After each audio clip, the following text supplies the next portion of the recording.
muhungu wanje rero nkubwire, umugore cyangwa umukobwa niyagukunda azotanga buri kimwe pe. Umugore niyagukunda azihangana mu buzima, akwereka urukundo ntagereranywa, ivyo gufuha agufuhire, kandi azogira imbabazi za buri kimwe, na vya bintu bibira ko biremereye wowe utomugirira ko imbabazi bizonashika vyirengagize. Kindi no kubira muhungu wanje, burya umugore niyagukunda umutima azobikayo buri kimwe, azogenda bika buri kamwe ugenda ukora, birabagora kwibagira pe, ariko burya barazirikana. Kandi burya umugore niyagukunda azokugwanirira muri buri kimwe, kandi kubwawe naho uzoba warakoze amakosa ngana gute, hazogera n'igihe ntayiteho, ashishikazwe no kubona neza yawe gusa. Kandi burya umugore yakunze afise ububasha bwo gutanga urukundo, cyangwa akazoguhereza urukundo rwose uzirubaho ku isi, aguhereza ibyiza byose bishoboka muri ubu buzima bugufi utazobona ahandi pe, mu buzima bumwe. Anakubera umwizigirwa, umwizegwa muri ubu buzima. Ni hamwe gusa bikugora kubona mwana wanje bivanye n'amakosa y'abagabo, cyane cyane wa mugabo munyafrika, wa wundi yibwira ko abagore ari bikoresho, na wa mwarabo ababona ko umugore ari igikoresho cyo kwinezereza no gutegekwa kigakora ivyo umugabo ashaka. Ubundi horore maravuze ati, Imana ikimara kurema umuntu maze ramwihweza iravuga itoya, wewe ntakwiye kwibana uko nyene, reka ndamushakira umufasha. Ubwo nimba mwumva ikirundi neza, umufasha si umukozi, oya, ubundi umufasha agufasha mu gihe wananiwe. Bivuze ngo ku bagabo kazi ipo. Mwana wanje burya bikugora kumva umugore n'umufasha si umukozi, kandi buri kimwe ukora nakubwiye kuva na kare bazi kuzirikana, kandi nimba bazi kuzirikana bazi no kubika mu mutima, ntibapfa kwibagira. Uzokumva mujyabe mwijoro wumve ngo umugabo wavyuka maze uvyuke akubwira ati burya uribuka mu kwa kane 2020 wakoze ibi nibi, 2021 mu kwa gatandatu wibuke wajanye na Chanel muravugana ijoro ryose mwarayiyo, umbwira ngo uri ku kazi, ariko nza kumenya ko katari akazi. Azokubwira byinshi, kandi burya bakunda batega ugutwi, bazi kubika byinshi bagakunda kuvuga. Ubwo niyakubwira ngo mugabo wanjye ngo twicare tuvuge, turare tuyavuga, uzuceceke, niyakubaza akabazo umwishyuri bibaye ngombwa, ariko kumusuzugura umwereka ko atajambo, wa mugabo nyafrika wa kera avuye akaza yavyimvye nk'intare mu rugo. Yego bo gutinya, mugabo gutinywa se gukundwa se kubahwa. Abe namba muhungu wanje, umugore nimba utanabizi burya ubwonko bwaho buteretse siho bwiwe buteretse. Umugore Imana yamuhaye ububasha bwo gukora byinshi cyarimwe wowe udashobora. Bivuze ngo umugore arashobora guheka umwana, akaba ari kuri telefone, akaba ari gukaranga, haruhande ari kwandika, hakurya ari kwigisha umwana, kandi impuzu ziri mwibasa ariko aramesura, kandi ivyo byose akabikwera icyarimwe. Ariko ngubaze muhungu wanje, fata ikaramu uhamagare kuri WhatsApp tuvugane, ukomeze wandike, wongere kandi unasome, ndazi biraza kukugora, ariko bo burya rurema yabahaye ububasha ku buryo bafise ukuntu bakora byinshi mu gihe kimwe. Ni ibintu we umuhungu wanje udashobora ariko bo bashobora. Ukuri k'ubuzima.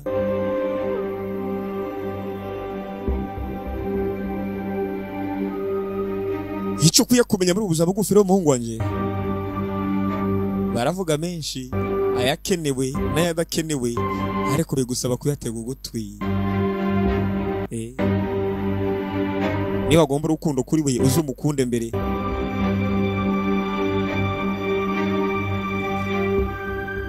Niko kuri k'ubuzima mwana wanje ukwiye kumenya kandi ubeho uzi. Barazirikana. Reka mbe nkutera blague mwana wanje. Rimwe umugabo yabwiye umugore ati nisunza amakosa wamukora buri munsi rero ngiye kugura ikayi, buri kosa ukora nandika, buri kosa ukora nandika. Niyamara kugwira amakosa yawe akangera ahantu tuzogenda ku mukozi w'Imana dutature. Haciye ngahe wa mugore burya murazo turabantu gukora amakosa ni ibyacu nk'abantu. Maze igihe kigeze rero wa mugabo avuga ati madamu twagiye amakosa umaze gukora ngeze ahantu, bagenda ku mukozi w'Imana bagerayo aravuga ati burya nkubwire mukozi w'Imana uyu mugore ngeze ahantu arakora amakosa nk'ingurube pe, arakora amakosa menshi mpaka nkumigwa. Ubwo rero nagiye ngo dutature. Bahamagara bati burya nikaye nayizanye nahisemo kugura ikaye kugira ngo nze ndandika buri kimwe, buri kosa ryose nkwera nze ndaryandika. Ikaye ngiyi tariki zine wabo naranditse kuba ntazi kuzirikana mu mutwe yarakoze ibi nibi, asubira kandi zitanu, asubira kandi tariki 20. Aramubwira umukozi w'Imana atega amatwi. Haciye ngahe wa mukozi w'Imana ati yego muvyeyi ndabona amakosa y'umugore waranditse ikaye, ndabona igeze hagati pe, ariko nkubaze nawe mugani wa Yesu utaracumura abanza mutera ibuye, ubu bwawe nta makosa ukora. Ati kugira ngo nemere neza ko umugore akosha reka mubanze muntize nikaye umugore yanditse kugira ngo dushire kuri balance tumenye ukora amakosa menshi ninde.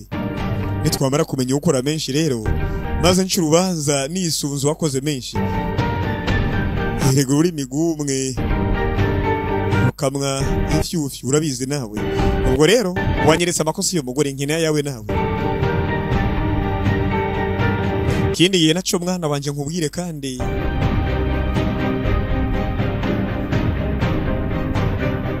umugore umwe buri munsi yamakubitwa akubitwa.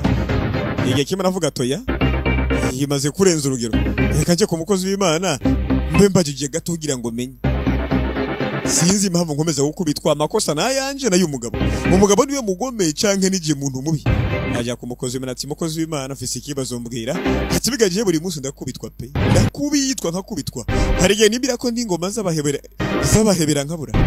Ndavuga ati nimba ukubitwa buri munsi rero bigenda gute kugira ngo ukubitwe? Ati buryo umugabo ava ku kazi akaza akagira ukuntu uko akambwira iki nanjye ngamusubiza iki bunyina amakofa akabaratangwe. Umukozi w'Imana batahuye ikintu kimera gutahura ikintu rero, maze abwira umugore ati umugabo niyaza ngira ko ngusaba kuko umwiye ngukubitwa buri munsi. Ati yego ngukubitwa buri munsi, ngira ko ngusaba rero umugabo we niyaza ufate amazi ushire mu kanwa. Nyamara gufata amazi ngushire mu kanwa icyo avuga cyose ugikore utarinze kuvuga. Ayo mazi rero ugerageze uko ushoboye, ayo mazi ntakuve mu kanwa. Icyo agusaba cyose gerageza ayo mazi ntakuve mu kanwa. Aravuga ati nimba ari ivyo ubona ko nokora nk'umukozi w'Imana rero ngiye kubikora pe. Kozi w'Imana nabo ati ngaho ngayo. Umugore atambara ageze mu rugo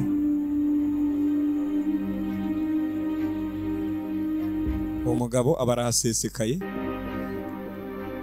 Umugabo akimara kuhasesekara rero aratangura ati wa mugore nta n'isuku ugira igikombe kubera ikiri ngahanye. Umugore akagenda hagikura kuko uri guteka inkono ifunduruye.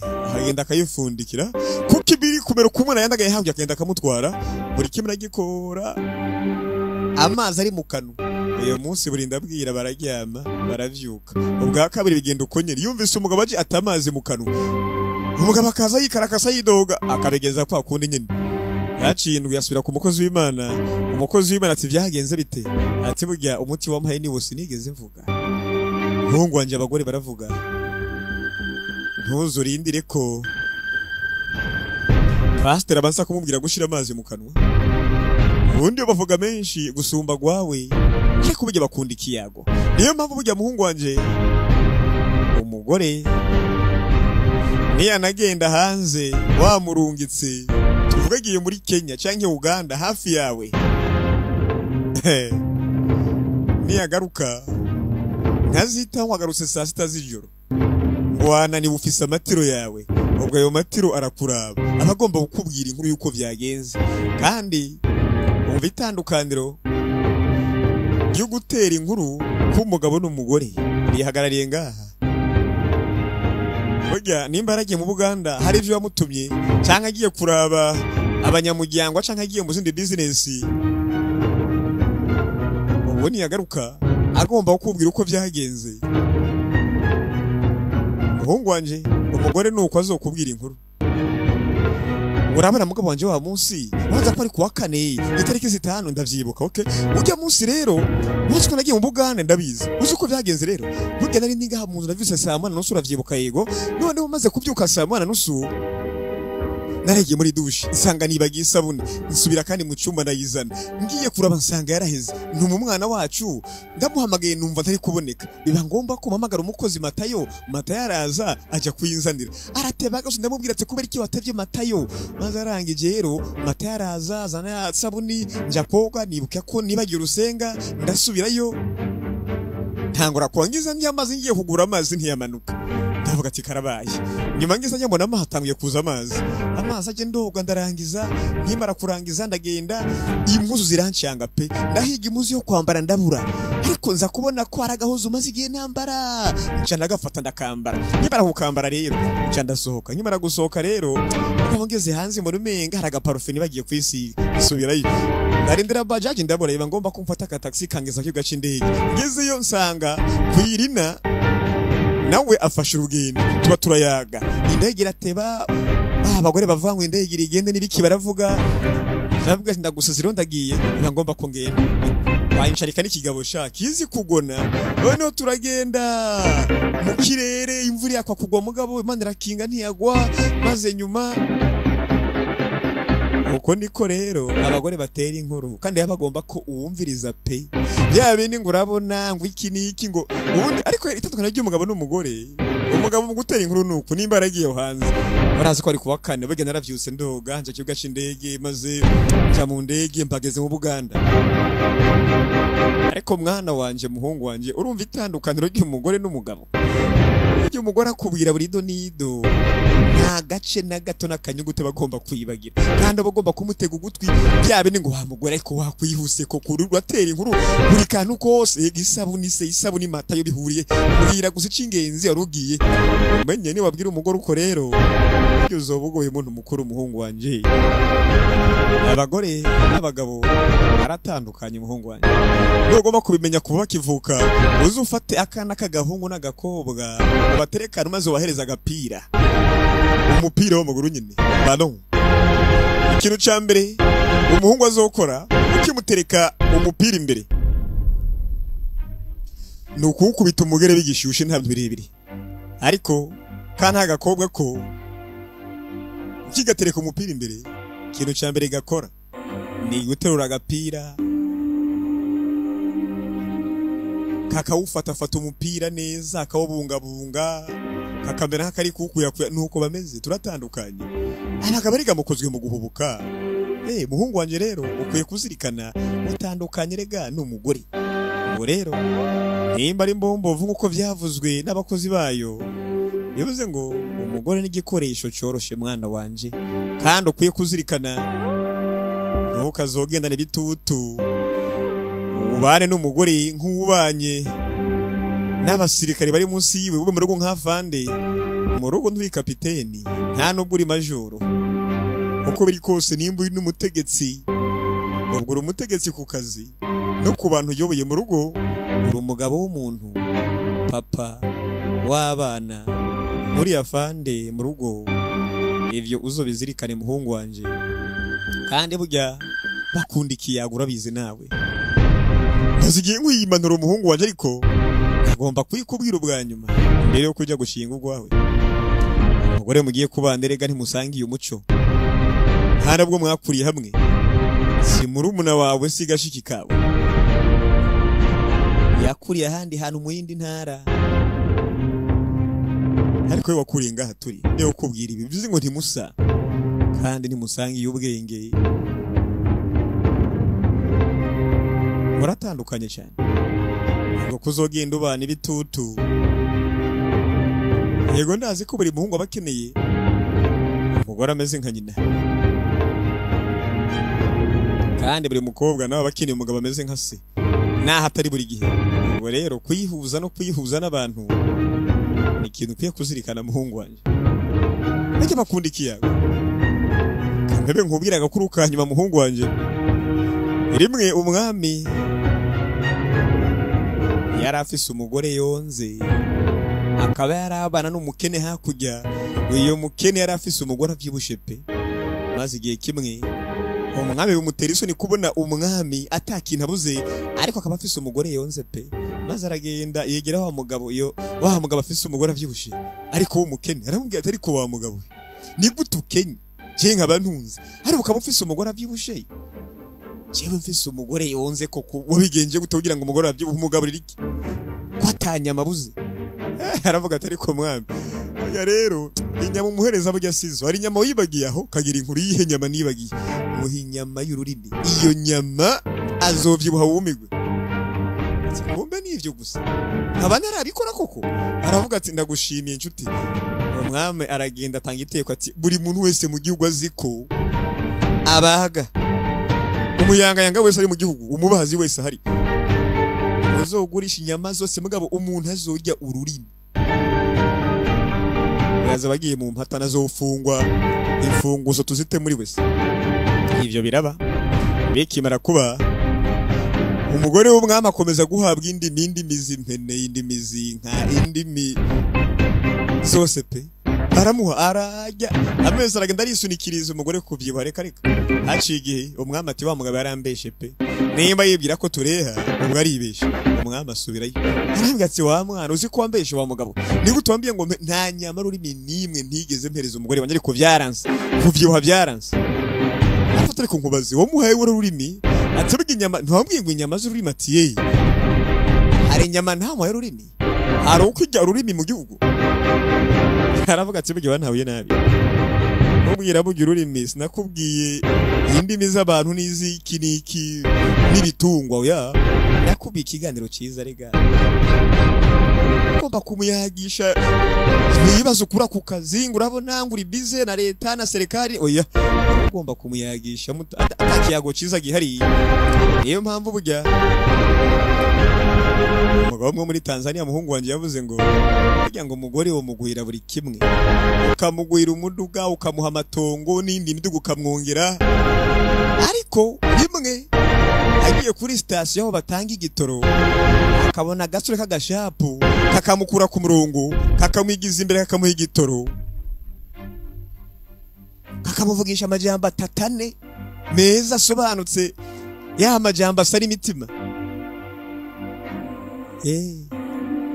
umenye ko yabikurangiriye ko mwana wanjye umugore abagiye atitengo wamuguriye umuduga wamuhaye igitoro kandi igitoro yishuri abagutwaye umugore rero muhungu wanjye ibyo kuye kubizirikana ntuzojane ibitutu ugiye kubaka utaritegura rega ndaze kwitegura burya umufuko ro mu mutwe azokubesha ngo tuzoguterera Evenzo bikubwira nyuma muhungu wanje ariko kugira ngo nawe impanuro zifate nkama uzozibwire umwuzukuru wanje Bebo Sound kuri Akim Productions mugira abone musharinga ku bandi nk'uko bisanzwe.